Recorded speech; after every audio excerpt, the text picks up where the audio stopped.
नमस्कार. हे 3 कांदे घेतले आहेत, 3 टमाटे घेतले आहेत. आता कांदे आपण चॉपरला बारीक करून घेतले आहेत. आता टमाटे बारीक करून घेत आहोत. आता टमाटे बारीक करून झाले की तोपर्यंत कांदा भाजायला ठेवायचा आहे. कढईमध्ये तेल टाकले, त्यामध्ये कांदा टाकून आपण भाजायला ठेवलं. त्याच्यामध्ये थोडंसं जिरं टाकले. आता जिरं भाजून झालं की नंतर हे चांगलं कांदाने जिरं चांगलं परतून घ्यायचं आहे. तोपर्यंत त्याच्यामध्ये थोडंसं मीठ टाकायचं, म्हणजे कांदा आपल्याला लवकर भाजला जाईल. त्याच्यामध्ये नंतर आपण हे टमाटे कापून ठेवलेले ते टाकायचे आहेत आणि हे थोडंसं दही टाकले.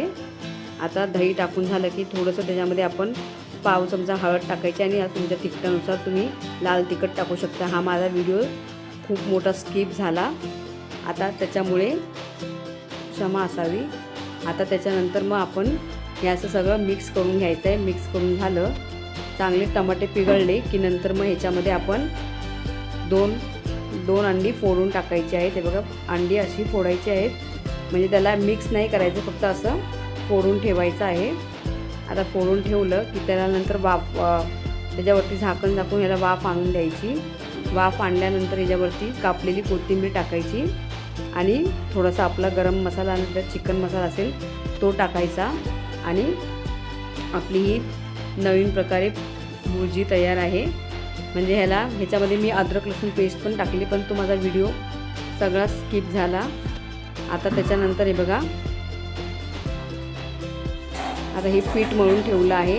हे अंडं असंच झाकून ठेवायचं आहे आणि आता हे पीठ मळून ठेवले. तर पिठामध्ये पण मी मस्त दही ईस्ट टाकलं होतं. चांगले मला नान बनवायचे होते म्हणून त्या पिठामध्ये दही, ईस्ट आणि हे टाकलं होतं. थोडीशी साखर टाकून हे आपण मुरत ठेवलं होतं. आता हे पीठ मळून घ्यायचं थोडंसं तेल टाकून. मग नंतर जेवढा पाहिजे तेवढा गोळा घ्यायचा आणि त्याच्यावरती मी ही कलोंजी आणि कसुरी मेथी लावली आहे. आता हे लावून आपण तव्यावरती त्याला चांगलं शेकून घ्यायचं आहे. मग जर तुम्हाला बटर आवडत असेल तर तुम्ही बटर लावा. मी तेल लावलं आहे आणि मस्त भुर्जी पावचा हा एक मस्त पर्याय म्हणून हा मी बनवला आहे. तर तुम्हाला कसा वाटला? आणि एकदम खाण्याला एकदम मस्त असं भुर्जी आणि पाव जसं खातो त्या प्रकारे पण आपण गव्हाच्या पिठाचेच हे नान बनवले आहेत, म्हणून हेल्दी आहे.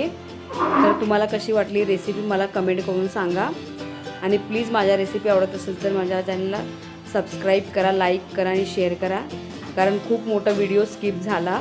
त्याच्यामध्ये मी दही ईस्ट वगैरे टाकून असं पीठ मळून ठेवलं होतं, तो पण व्हिडिओ मी डिलीट केला चुकून. तर त्याच्यामुळे खूप मोठा गोंधळ झाला आहे. तर तुम्ही मला सांभाळून घ्या आणि रेसिपी कशी वाटली मला कमेंट करून सांगा. धन्यवाद.